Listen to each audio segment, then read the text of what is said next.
What if I told you that there are American states where people apologize more than they argue, where hockey is practically a religion, and where the word "e" slips into everyday conversation? Sounds like Canada, right? Well, think again. Today on Nations in Depth, we're diving into 5 US states that are so Canadian in their culture, climate and character that you might forget which side of the border you're actually on.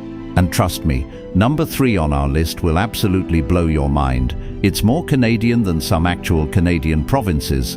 But before we start our journey through America's most Canadian states, make sure to hit that subscribe button and ring the notification bell, because we're constantly exploring the fascinating cultural connections that exist across our world's borders.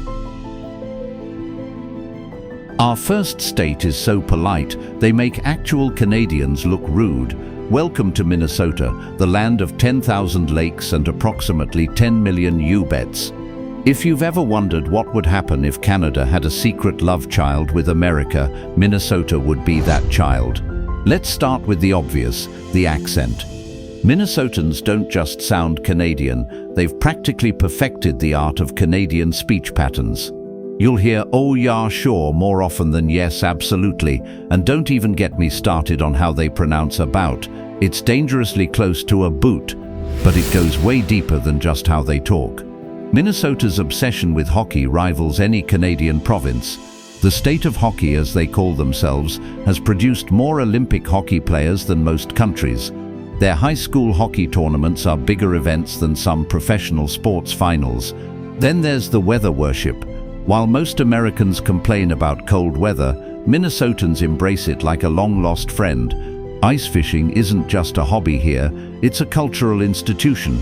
They build entire temporary cities on frozen lakes, complete with electricity and heating systems. And let's talk about Minnesota nice.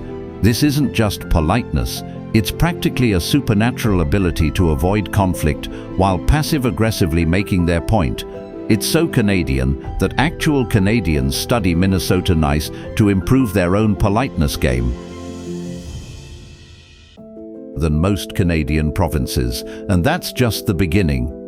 Vermont, where flannel isn't fashion, it's a way of life, and where saying please and thank you is practically mandated by state law. Vermont's relationship with maple syrup borders on the obsessive. They don't just make it, they've turned it into an art form.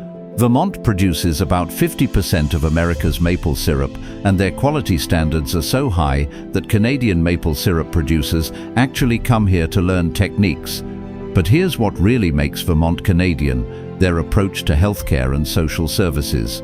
Vermont was the first state to legalize civil unions, has universal healthcare initiatives that make Canada proud, and their environmental policies are so progressive that Greenpeace uses them as examples.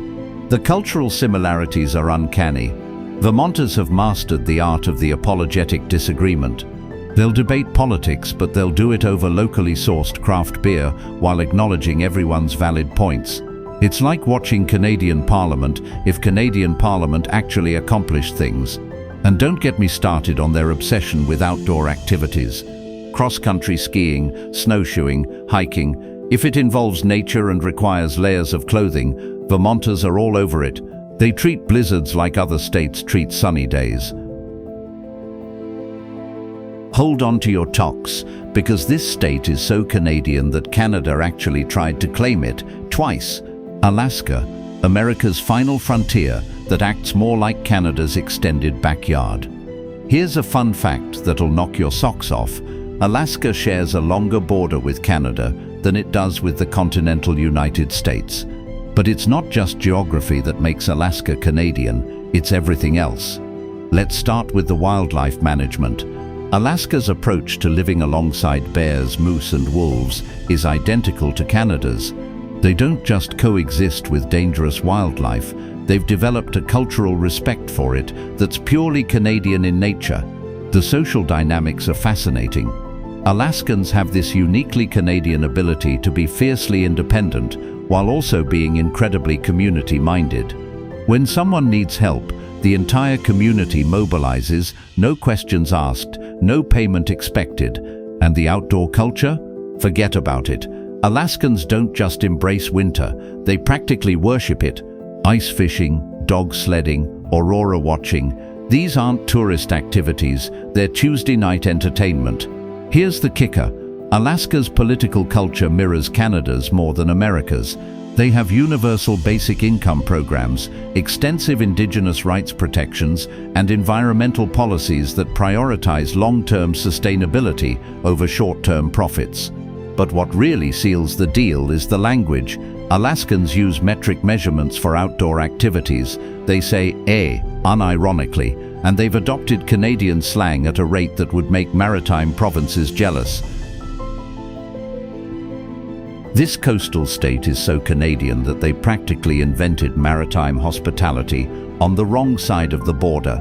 Maine, where down east culture meets Canadian maritime traditions, and nobody can tell the difference. Maine's relationship with Canada runs deeper than just geography. The cultural exchange between Maine and the maritime provinces has been going on for centuries, creating a unique blend that's more Canadian than American. Let's talk about the fishing culture. Maine lobstermen operate exactly like Canadian maritime fishermen. Same techniques, same respect for the ocean, same tight-knit community bonds. They even use similar boat designs and fishing terminology.